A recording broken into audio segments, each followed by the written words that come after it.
তুমি যদি মনে করো যে তোমার জীবনে তুমি অনেক সমস্যায় আছো, তাহলে আজকের কথাগুলো তোমার জন্য।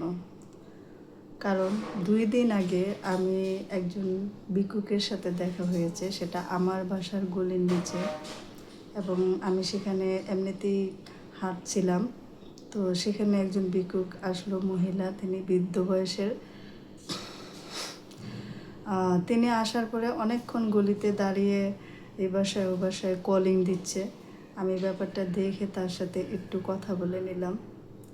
তো মানুষের জীবন যে কতটা দুঃখের হতে পারে বা মানুষের জীবন যে কতটা কষ্টের হতে পারে, এটা আসলে কিছু কিছু মানুষের সাথে দেখা না হলে কখনোই কল্পনাই করা যায় না। এরকমই একটি ঘটনার আমার কাছে সাক্ষী মনে হলো ওনাকে দিয়ে। মানে ওনার জীবনের ঘটনাটা আমার কাছে একদমই অনেক কষ্টের মনে হলো। দেখেন, যে ওনাকে আমি জিজ্ঞেস করলাম যে আপনার তো বয়স হয়ে গেছে, তাই না? তাহলে আপনি কেন এই বয়সে বাইরে বের হচ্ছেন? আপনার ছেলে মেয়ে নেই? তারপর উনি বলল যে আছে, ওনার একটি ছেলে এবং একটি মেয়ে ছিল।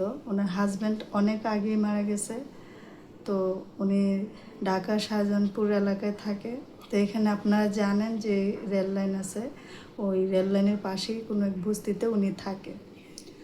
তো ওনার ছেলে নাকি ওই রেল লাইনের পাশেই বসে আছিল, মানে কোনো একটা কাজে সে আনমনা ছিল। এবং সেই মুহূর্তেই দুই দিক থেকে দুইটি রেল এসে ওনার ছেলেকে মানে একদম কয়েক টুকরো করে দিয়ে তারপরে গেল। তো সেই ঘটনার পরে ওনার ছেলে তো মারাই গেছে। আর ওনার ছেলের যে দুঃখ সেটা সইতে না পেরে ওনার যে মেয়েটা ছিল সেও নাকি মারা গেছে। এরপর ওনার হাজব্যান্ড তো অনেক আগেই মারা গেছে বলল। তো দেখেন যে আমার এত কষ্ট লাগছে যে ওনার একদম বয়স হয়ে গেছে। আসলে এই বয়সে এই মানুষটা আসলে কার দাঁড়াদাঁড়ি হবে, কিভাবে চলবে? আল্লাহ পাক, আপনারা অনেকে হয়তো মনে করতে পারেন যে আপনারা কষ্টে আছেন, কিন্তু দেখেন যে ওনার কষ্টটার সাথে নিজেদেরকে মিলিয়ে দেখেন যে অনেকে অনেকভাবে অনেক ভালো জায়গায় আছেন, যেটা কল্পনা করতে পারতেছেন না। আমরা আসলে কখনোই আমাদের যে স্থায়ী সুখটা বা বর্তমান যে সুখটা বা বর্তমানের যে ভালো থাকাটা, সেটা আমরা বেশিরভাগ সময় উপলব্ধি করতে পারি না, যদি না আমাদের এরকম কোনো তুলনা সামনে আসে।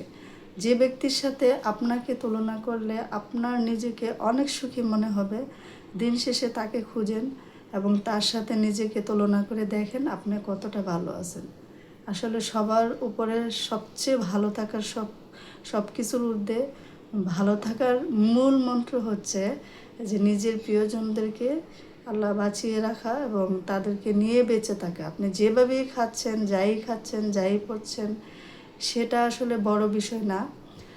বড় বিষয় হচ্ছে যে আপনার যে প্রিয়জন বা কিছু আত্মীয় বা কিছু নিজের লোক থাকে যারা আসলে অনেক আপন, মানে তাদেরকে যদি কোনো একজনকে আল্লাহ নিয়ে যায় তখন যে তার কীরকম লাগে, আসলে সেটা শুধুমাত্র সে ব্যক্তিই বলতে পারবে, যে ব্যক্তি যাকে হারিয়েছে। তো এই ছোট্ট ঘটনাটা থেকে আমি একটা বিশাল বিষয় শিখলাম যে আসলে আমরা অনেক সুখী। ব্যক্তিগতভাবে অনেকে অনেক প্রবলেম থাকে, আমরা মনে করি যে আমাদের মতো দুঃখী আর কেউ নেই। তো আমরা কিন্তু বাস্তবতার ভিতরে খেয়াল করলে বা আমাদের আশেপাশে সমাজে এরকম কিছু লোক আছে যাদের দুঃখের সাথে আমাদের দুঃখের কোনো তুলনাই হয় না। মানে আমরা সে জায়গা থেকে অনেক সুখী। তো এই জায়গাগুলো দেখলে নিজের দুঃখটাকে কখনোই দুঃখ মনে হবে না। আশা করি যে যেখান থেকে যেভাবেই থাকেন, যেভাবেই আছেন, সবাই ভালো আছেন এবং সুখী আছেন। এইসব সমস্যা থেকে বা এই ধরনের দুর্ঘটনা থেকে আল্লাহ সবাইকে ভালো রাখুক। আল্লাহ হাফিজ।